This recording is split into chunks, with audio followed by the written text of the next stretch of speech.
विधानसभा चुनाव की दहलीज पर खड़े राजस्थान में सियासी घटनाक्रम बड़ी तेजी से बदल रहे हैं। जहां एक तरफ कांग्रेस पार्टी में सीएम अशोक गहलोत और सचिन पायलट के बीच लंबे समय से चली आ रही तनातनी थोड़ी शांत हुई, वहीं बीजेपी में राज्य की सबसे बड़ी नेता और पूर्व मुख्यमंत्री वसुंधरा राजे की भूमिका को लेकर सुगबुगाहट शुरू हो चुकी है। हाल ही में वसुंधरा राजे ने दिल्ली में बीजेपी अध्यक्ष जेपी नड्डा से मुलाकात की है। ऐसा बताया जा रहा है कि वसुंधरा राजे की यह मुलाकात बीजेपी के राष्ट्रीय संगठन महामंत्री बीएल संतोष के उस बयान की वजह से हुई जिसमें उन्होंने दावा किया था कि विधानसभा चुनाव में पार्टी पीएम नरेंद्र मोदी के चेहरे पर ही मैदान में जाएगी। संतोष के इस बयान ने राजस्थान की सियासत में भूचाल ला दिया। चर्चाएं होने लगी कि वसुंधरा राजे का राजनीतिक करियर अब खत्म हो गया है। बता दें कि बीजेपी ने कई बार चाहा कि वसुंधरा को राज्यपाल या केंद्र में मंत्री पद देकर मान बढ़ाया जाए, लेकिन वसुंधरा ने राजस्थान ना छोड़ने की बात कहकर मना कर दिया। लेकिन अब जब राज्य चुनाव की चौखट पर खड़ा है, उस वक्त केंद्रीय नेता का यह बयान वसुंधरा के गले नहीं उतरा। पूर्व सीएम ने तुरंत अपनी गाड़ी दिल्ली की तरफ मोड़वा दी और बीजेपी के राष्ट्रीय अध्यक्ष जेपी नड्डा से मुलाकात करने पहुंच गई। इस मुलाकात का उद्देश्य जानना यह था कि आने वाले विधानसभा चुनाव में उनकी क्या भूमिका रहेगी। करीब 1 घंटे तक चली बैठक में वसुंधरा को आश्वासन के साथ जयपुर रवाना कर दिया गया। बैठक में क्या हुआ ये पता नहीं चल सका, लेकिन जानकारों की माने तो राजस्थान में आने वाले विधानसभा चुनाव में सत्ता की बाट जो रही बीजेपी के लिए वसुंधरा को दरकिनार करना भारी पड़ सकता है। देखिए, जेपी नड्डा से बातचीत क्या हुई वो तो सार्वजनिक रूप से सामने नहीं आई, पर लेकिन ये बात सही है कि यदि राजस्थान को लेकर के बैठकें होती है और विधायक दल की बैठक होती है, उससे पहले अगर वसुंधरा राजे मिलने जाती है और विधायक दल की बैठक को अहमियत नहीं देती है, तो इसका मान के चलेगा कि वो अपनी नाराजगी प्रकट कर रही हैं और वो मान चुकी हैं कि विधानसभा में चाहे भले राजेंद्र राठौड़ को आपने प्रदेश वो बना लिया और प्रतिपक्ष का नेता, और सतीश पूनिया को और दो नेताओं को राष्ट्रीय कार्य समिति का सदस्य बना लिया। और जिस प्रकार से आप देख रहे हैं कि करोड़ीलाल मीणा और वसुंधरा राजे की बातचीत होती है और बीएल संतोष जब आते हैं सवाई माधोपुर में, तो उनको समझाया जाता है। उस समझाइश में अगर सही स्थान नहीं मिलता, जब भी उनको जेपी नड्डा के पास जाना पड़ता है। तो ये सब चीज़ें हैं राजनीति में, जो दिखता होता नहीं और जो होता है वो दिखता नहीं। बता दें कि राज्य में इस साल के दिसंबर महीने में विधानसभा चुनाव होने हैं। साल 2018 में हुए विधानसभा चुनाव में कांग्रेस ने बीजेपी को सत्ता से बाहर कर दिया था। इन चुनावों में कांग्रेस ने 200 में से 100 सीटों पर जीत दर्ज की थी, वहीं बीजेपी 73 सीटों पर सिमट गई थी। 13 सीटें निर्दलीय के खाते में गई थी, तो वहीं बीएसपी 6 सीटें जीतने में कामयाब रही थी। बहुमत से 1 सीट दूर गहलोत ने सबसे पहले बीएसपी के 6 विधायकों को कांग्रेस में मर्ज कर दिया और कुछ निर्दलीय विधायकों के समर्थन से वो अपने सरकार के 5 साल पूरे करने जा रही हैं। राजस्थान के राजनीतिक इतिहास पर नजर डालें तो साल 1990 से अब तक किसी भी मुख्यमंत्री ने 5 साल पूरा करने के बाद वापसी नहीं की। हर बार बीजेपी और कांग्रेस एक बार सत्ता में रहे, लेकिन इस बार सीएम अशोक गहलोत की कुछ कल्याणकारी योजनाओं ने बीजेपी के लिए चुनौती खड़ी कर दी है। वहीं राज्य बीजेपी में चल रही गुटबाजी भी उसके लिए एक बड़ा संकट बनकर उभरी है। यही वजह है कि राज्य में बीजेपी की तरफ से कौन मुख्यमंत्री का चेहरा रहेगा, इस पर कुछ भी क्लियर नहीं है। लेकिन राजस्थान के सबसे प्रभावशाली नेता और 2 बार मुख्यमंत्री रह चुकी वसुंधरा राजे के लिए इस बार का चुनाव उनके राजनीतिक कद को तय करने वाला माना जा रहा है। जिस प्रकार की स्थिति है, वो जिस प्रकार से राजस्थान की राजनीति में रही हैं और 2 बार मुख्यमंत्री रही हैं, 5 बार सांसद बनी हैं, 5 बार विधायक बनी हैं, ऐसी स्थिति में उनकी नॉलेज तो राजस्थान की है, उसमें 2 राय नहीं है। उन्होंने यात्रा भी निकाली राजस्थान में, परिवर्तन यात्रा भी निकाली, सूर्य संकल्प यात्रा भी निकाली, गौरव यात्रा भी निकाली। 3 यात्राएं निकाल करके राजस्थान की स्थितियों को उन्होंने करीब से देखा भी है। और वो जब मुख्यमंत्री रही तो उन्होंने अपने लोगों को यहाँ बढ़ाया भी, अपने लोगों को पद भी दिए और फॉलोवर भी हैं निश्चित रूप से। मौजूदा स्थिति में राजनीति में हमेशा जब तक जिसका वर्चस्व होता है उसे मान्यता देना मजबूरी बन जाती है केंद्रीय नेतृत्व की। सियासी हलकों में ऐसी भी चर्चा है कि बीजेपी वसुंधरा राजे पर किसी भी तरह से दाव लगाने को तैयार नहीं, क्योंकि कांग्रेस नेता सचिन पायलट लगातार पूर्व की वसुंधरा राजे सरकार पर भ्रष्टाचार के आरोप लगाते रहे हैं।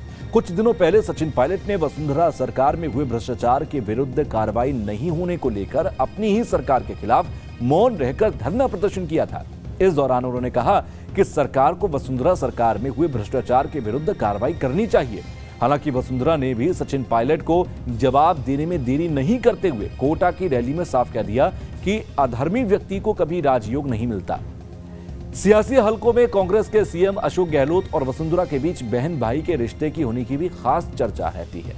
जानकार तो ऐसा भी बताते हैं कि समय समय पर दोनों एक दूसरे की मदद के लिए खड़े भी होते हैं। मुख्यमंत्री अशोक गहलोत और वसुंधरा राजे की जो साठगांठ के और बहन भाई का रिश्ता दिखता है वो दिखता है, ऐसा नहीं कि केवल कहा ही जाता है। जब वसुंधरा राजे प्रतिपक्ष की नेता भी नहीं थी, कुछ भी नहीं थी, केवल राष्ट्रीय उपाध्यक्ष थी, तो अशोक गहलोत के पास जब राजनीतिक संकट आया और विधानसभा में जब शक्ति परीक्षण की बात आई तो 4 विधायक गायब हुए थे आदिवासी। वो कौन थे? वसुंधरा राजे के समर्थक लोग थे और फिर उसके बाद में कहा गया कि उनके खिलाफ नोटिस भी दिया गया, उसके कुछ हुआ नहीं। राजस्थान में वसुंधरा का कद ही है जिसकी वजह से बीजेपी का केंद्रीय नेतृत्व भी वसुंधरा की अनदेखी करने का जोखिम नहीं उठा रहा है। इसकी बानगी हमने 30 जून को उदयपुर में देखी थी। उदयपुर में जब मंच पर गृह मंत्री अमित शाह और राजस्थान बीजेपी के नेता मौजूद थे, उस वक्त राजस्थान विधानसभा में नेता प्रतिपक्ष राजेंद्र सिंह राठौर मंच पर संबोधन कर रहे थे। राठौर ने भाषण के लिए गृह मंत्री अमित शाह का नाम पुकारा। इस दौरान जोर जोर से अमित शाह जिंदाबाद के नारे लगने लगे, लेकिन तभी शाह ने राठौर को टोकते हुए मंच पर उनके साथ बैठी वसुंधरा राजे का भाषण करवाने का इशारा किया। वसुंधरा ने अमित शाह के इस आदेश पर उनसे गुजारिश की कि आप पहले हैं, लेकिन अमित शाह ने वसुंधरा को हाथ जोड़ते हुए उन्हें पहले संबोधन करने की गुजारिश कर दी। वाले आदरणीय गृह मंत्री अमित शाह साहब से निवेदन करूंगा, आए और अपनों को संबोधित करें। स्वागत है भाई, स्वागत है, स्वागत है भाई, स्वागत है। बात कहे इससे पहले हमारी पूर्व मुख्यमंत्री आदरणीय वसुंधरा जी से कहूंगा कि वो संबोधित करें। वरिष्ठ पत्रकार श्याम सुंदर शर्मा बताते हैं कि राजस्थान में बीजेपी के केंद्रीय नेतृत्व की राजनीति को समझना थोड़ा मुश्किल है। उन्होंने बताया कि एक तरफ अमित शाह जब उदयपुर आते हैं तो वसुंधरा को आगे करते दिखाई देते हैं, वहीं जब प्रधानमंत्री बीकानेर आते हैं तो वसुंधरा राजे को बुलावा तक नहीं जाता। देखिए, आपने देखा कि राजस्थान की राजनीति में अन्य चेहरों की दखलंदाजी कम हो, ओम प्रकाश माथुर को रवाना किया गया छत्तीसगढ़ के लिए, तेलंगाना में रवाना किया भूपेंद्र यादव को, क्योंकि वो भी राजस्थान में गायब है, बजाय हाथे वैष्णव है, उनको भी सह प्रभारी बना के भेज दिया गया, चुनाव प्रभारी। तो ऐसी स्थिति में राजस्थान में निष्पक्ष आदमी को लाएं, क्यों लाएं? कर्नाटक के आदमी को लाएं, प्रहलाद जोशी को इसलिए लाएं कि देखिए आने वाले समय में किसी तरह से निष्पक्ष होकर के वसुंधरा जी की अगर है स्थिति तो मालूम करें। अब नाम तो भाई गजेंद्र सिंह शेखावत के भी आ जाते हैं, ओम प्रकाश माथुर का अब तो नहीं आ रहा, पहले तो आ ही रहा था, ओम बिरला का नाम भी आ जाता है इसके, और गजेंद्र सिंह शेखावत तो सपने देखते ही हैं। तो ये नाम तो बहुत सारे हैं यहाँ पर, ये भी बन सकता, ये बन सकता, लेकिन सत्ता के लाने के लिए मेहनत कौन करेगा? दरअसल बीजेपी के लिए राजस्थान का विधानसभा चुनाव इसलिए भी बड़ी चुनौती है क्योंकि इन चुनावों को ठीक 3 महीने बाद ही लोकसभा चुनाव की घोषणा हो जाएगी। पिछले 2 लोकसभा चुनाव से बीजेपी राजस्थान की 25 में से 25 सीटों पर जीत दर्ज करने में कामयाब रही है और राजस्थान में इस बार भी पार्टी को वही प्रदर्शन दोहराना है। लेकिन इस बार राजस्थान बीजेपी में गुटबाजी बड़ी चुनौती बनती दिखाई दे रही है। सियासी जानकार बताते हैं कि बीजेपी में मुख्यमंत्री पद के कई दावेदार हैं और सबके अपने अपने गुट हैं। एक तरफ पूर्व सीएम वसुंधरा राजे सिंधिया हैं जो कई मौकों पर अपनी दावेदारी जता चुकी हैं। हालांकि ये माना जाता है कि राजेंद्र राठौर जैसे कई करीबी नेताओं के साथ छोड़ने की वजह से वसुंधरा राजे सिंधिया कमजोर हो गई हैं। नेता प्रतिपक्ष राजेंद्र राठौर तो अब खुद ही सीएम पद के दावेदार के तौर पर उभर कर सामने आ रहे हैं। गाहे बगाहे केंद्रीय मंत्री गजेंद्र सिंह शेखावत, केंद्रीय मंत्री अर्जुन राम मेघवाल और पूर्व प्रदेश अध्यक्ष सतीश पूनिया सहित कई अन्य नामों को लेकर भी चर्चा हो जाती है। सतीश पूनिया के बाद प्रदेश अध्यक्ष की कमान संभालने वाले सांसद सीपी जोशी भी आला कमान की नजर में उभरते जा रहे हैं। सीपी जोशी लगातार संगठन पर और प्रदेश में अपनी पकड़ मजबूत करने की कोशिश कर रहे हैं। ऐसे में बीजेपी के सामने दुविधा यह है कि सीएम पद का चेहरा सामने रखकर चुनाव लड़ा जाए या फिर बिना सीएम के उम्मीदवार के चुनाव में जाए।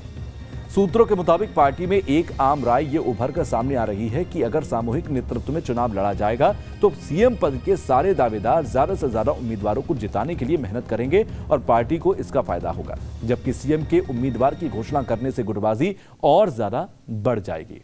Team news nation.